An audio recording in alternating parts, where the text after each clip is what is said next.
مسلمان لوگ بھی سوچتے ہیں اور تقدیر پہ ایمان رکھنا ہر مسلمان کا فرض ہے، لیکن ہم پہلے یہ جان لے تقدیر کسے کہتے ہیں. اور اکثر ہم مسلمان بھی نہیں سمجھ پاتے تقدیر کا کیا مطلب ہے، اور ایسا کہتے وہ تقدیر میں لکھا ہے تو میں کر دیا، کچھ بھی ہوا تو تقدیر میں لکھا ہوا ہے، محنت نہیں کرتا ہوں میں، وہ تقدیر میں لکھا ہے کہ میں غریب رہوں گا. تقدیر کی کیا معنی ہوتی ہے؟ اللہ تعالیٰ فرماتے ہیں سورہ اسراء میں کہ جب بھی ایک انسان پیدا ہوتا ہے تو اس کے گردن کے گول میں اس کے پوری آتم کتھا، اس کا فیوچر، اس کا بھوشیہ لکھ لیتا ہوں. میں آپ کو سمجھانے کے لیے ایک مثال پیش کرتا ہوں. مثال کے طور پہ اگر ایک کلاس کے اندر ایک ٹیچر کلاس میں پڑھاتا ہے اور ایگزامینیشن کے پہلے کہتا ہے کہ یہ اسٹوڈنٹ پورے کلاس میں نمبر 1 آئیں گا، اول آئیں گا، یہ اسٹوڈنٹ سیکنڈ کلاس سے پاس ہوئیں گا، وہ اسٹوڈنٹ فیل ہو جائیں گا. مثال دے رہا ہوں، برا مت لگنا ویسا. اور ایگزامینیشن ہوتا ہے اور یہ اسٹوڈنٹ فرسٹ آتا ہے، یہ اسٹوڈنٹ سیکنڈ کلاس سے پاس ہوتا ہے اور یہ اسٹوڈنٹ فیل ہو جاتا ہے. میں آپ سے یہ سوال پوچھتا ہوں کہ جو طالب فیل ہو گیا، کیا وہ کہہ سکتا ہے کہ کیونکہ ٹیچر نے کہا میں فیل ہوگا اس لیے فیل ہو گیا؟ کہہ سکتا ہے کہ نہیں کہہ سکتا. کیوں؟ ٹیچر اپنے تجربے سے کہہ رہا ہے یہ اسٹوڈنٹ بہت اچھا ہے، بہت پڑھائی کرتا ہے اس لیے فرسٹ آئے گا، یہ اسٹوڈنٹ ٹھیک ہے سیکنڈ کلاس، یہ اسٹوڈنٹ پکچر دیکھتا ہے کلاس ہی نہ اٹینڈ کرتا ہے اس لیے فیل ہوئے گا. تو اپنے تجربے سے وہ بھوشیہ کے بارے میں کہتا ہے، لیکن وہ اسٹوڈنٹ نہیں کہہ سکے گا کیونکہ ٹیچر نے مجھے کہا میں فیل ہوں گا اس لیے فیل ہو گیا. دوشی کون؟ وہ خود اسٹوڈنٹ، اس نے پڑھائی نہیں کیا. اسی طریقے سے اگر آپ کمپیئر کریں گے، اللہ سبحانہ و تعالیٰ ٹیچر سے تو بہت اونچے. ٹیچر تو کبھی کبھی غلطی کر سکتا ہے، اللہ سبحانہ و تعالیٰ کے پاس علم غیب ہے، وہ بھوشیہ کے بارے میں جانتے ہیں. جب بھی کوئی کام ہوتا ہے کچھ چیز فکسڈ ہے، آپ کہاں پیدا ہوں گے، آپ کب مرے، کچھ چیز مکمل ہے.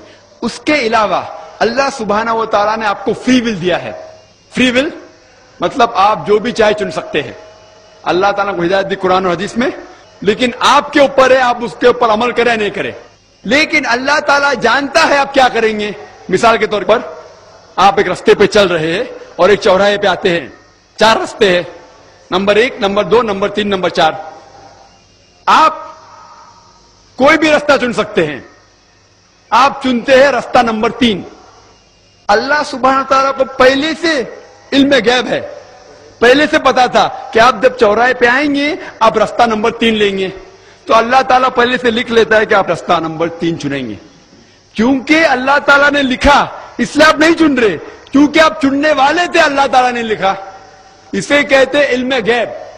اللہ سبحانہ تعالیٰ کا علم غیب ہے. اللہ تعالیٰ کو پہلے سے پتا تھا کہ آپ نمبر 3 چنیں گے، اور اللہ تعالیٰ تقدیر میں لکھ دیا کہ آپ نمبر 3 رستہ چنیں گے. کیونکہ اللہ تعالیٰ نے لکھا اس لیے آپ 3 نہیں چن رہے، کیونکہ آپ چننے والے تھے، اللہ نے لکھا. اور ایک مثال پیش کرتا ہوں. آپ نے 10ویں پاس کی، 12ویں پاس کی، آپ ڈاکٹر بھی بن سکتے، آپ انجینئر بھی بن سکتے، آپ لائر بھی بن سکتے. آپ چنیں گے ڈاکٹر بننے کے لیے. اللہ تعالیٰ کو پتا ہے کہ آپ جب 12ویں پاس کریں گے تینوں چیز آپ بن سکتے، آپ ڈاکٹر بھی بن سکتے، انجینئر بھی بن سکتے، لائر بھی بن سکتے. آپ چنیں گے ڈاکٹر بننے کے لیے. تو تقدیر میں لکھ دیا اللہ تعالیٰ آپ 12ویں پاس کریں گے اور ڈاکٹر بنیں گے.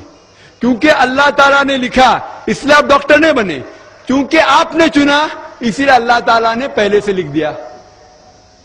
آپ سمجھتے؟ کچھ لوگ کل ایگزام ہے، اچھا ہے، طالب اچھا ہے، ابھی کل ایگزام ہے، کیا پڑھنے کا، تقدیر میں لکھا ہے کہ پاس تو پاس، فیل تو فیل، اور وہ نہیں پڑھتا ہے اور وہ فیل ہو جاتا ہے. تقدیر میں لکھا ہوتا ہے یہ آدمی پڑھتا تھا تو پاس ہوتا تھا، لیکن اس کی سوچ بھی ٹیڑھی تھی. اللہ تعالیٰ نے لکھا ہے تقدیر میں یہ شخص اگر پڑھتا تھا پاس ہوتا تھا، لیکن اس نے سوچا کیا پڑھوں میں، تقدیر میں لکھا نہیں پڑھتا فیل ہو جاتا ہے. تو دوشی کون؟ اللہ یا وہ خود؟ تقدیر میں بھی لکھا ہے وہ پاس ہو سکتا تھا لیکن وہ نہیں پڑھتا اس لیے فیل ہو گیا. پھر بولے گا دیکھو تقدیر کو تو میں ٹال نہیں سکتا ہوں. اسی لیے وہ کہاوت ہے، علامہ اقبال نے کہا ہے، خود ہی کو غیر اتنا بلند کر، تقدیر کے پہلے خدا اپنے بندے تھے، خود پوچھے بتاتا ہی رضا کیا ہے. اور حدیث میں آتا ہے، مثال کے طور پہ اگر آپ جاتے ایگزامینیشن میں اور آپ کا پیپر اچھا نہیں جاتا اور آپ جانتے کہ آپ فیل ہوئیں گے، آپ گھر پہ آتے اور دعا کرتے اللہ تعالیٰ سے، یا اللہ سبحانہ و تعالیٰ میں نے پیپر میں اچھا نہیں کیا، مجھے پاس کر لے. اللہ تعالیٰ آپ کی دعا کو قبول کر لیتا اور پاس کر لیتا. تقدیر میں یہ لکھا ہے کہ آپ نے پیپر اچھا نہیں کیے، آپ فیل ہونے والے رہتے، لیکن آپ نے دعا کی. اللہ تعالیٰ کو یہ بھی پتا ہے کہ آپ دعا کرنے والے کہ نہیں کرنے والے، اور تقدیر میں یہ بھی لکھا ہے کہ اللہ تعالیٰ آپ کی دعا کو قبول کریں گے. اللہ تعالیٰ بھی جانتا ہے اگر آپ 100 سال بعد کوئی شخص دعا کرے گا، وہ بھی جانتا ہے اللہ تعالیٰ وہ دعا قبول کرے گا کہ نہیں، وہ بھی تقدیر میں لکھا ہوا ہے. تو اسی لیے ہمیں ہر روز دعا کرنا چاہیے، ہر وقت دعا کرنا چاہیے. دعا تقدیر کو بدل سکتی، مطلب جو آپ کی پہلی ہونے والا تھا اس کو بدل سکتی، لیکن وہ بھی تقدیر میں لکھا ہے کہ آپ دعا کرنے والے، اور وہ بھی لکھا ہے کہ اللہ تعالیٰ دعا کو قبول کریں گے کہ نہیں. تو تقدیر میں لکھا ہے کہ آپ فیل ہونے والے تھے، آپ گھر پہ آتے ہیں، دعا کریں گے، اللہ نے دعا کو قبول کیا اور آپ پاس ہو جائیں گے. تو اسی لیے ہم مسلمان کو اللہ پہ بھروسہ رکھنا چاہیے، لیکن اللہ کے رسول نے فرمایا اللہ پہ بھروسہ رکھو لیکن اونٹ کو باندھو.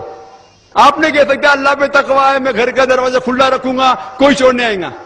اللہ کے رسول نے فرمایا اللہ پہ بھروسہ رکھو لیکن اونٹ کو باندھو. تو اللہ پہ پورا بھروسہ ہونا چاہیے، لیکن آپ خود محنت کرنا چاہیے، آپ خود جہاد کرنا چاہیے، آپ کو خود قرآن پہ عمل کرنا چاہیے. آپ کہیں گے ابھی تقدیر میں لکھا ہوا ہے میں چوری کروں گا، تو آپ کام ہی نہیں کریں گے اور چوری کریں گے، بولیں گے تقدیر میں لکھا ہے آپ کی غلطی ہے، اللہ تعالیٰ کی نہیں. تو آپ کو ہر وقت جد و جہد کرنا چاہیے اچھے کام کے لیے. قرآن کو سمجھ کے پڑھو اور عمل کرو، انشاءاللہ آپ اس دنیا اور آخرت میں کامیاب ہوں گے.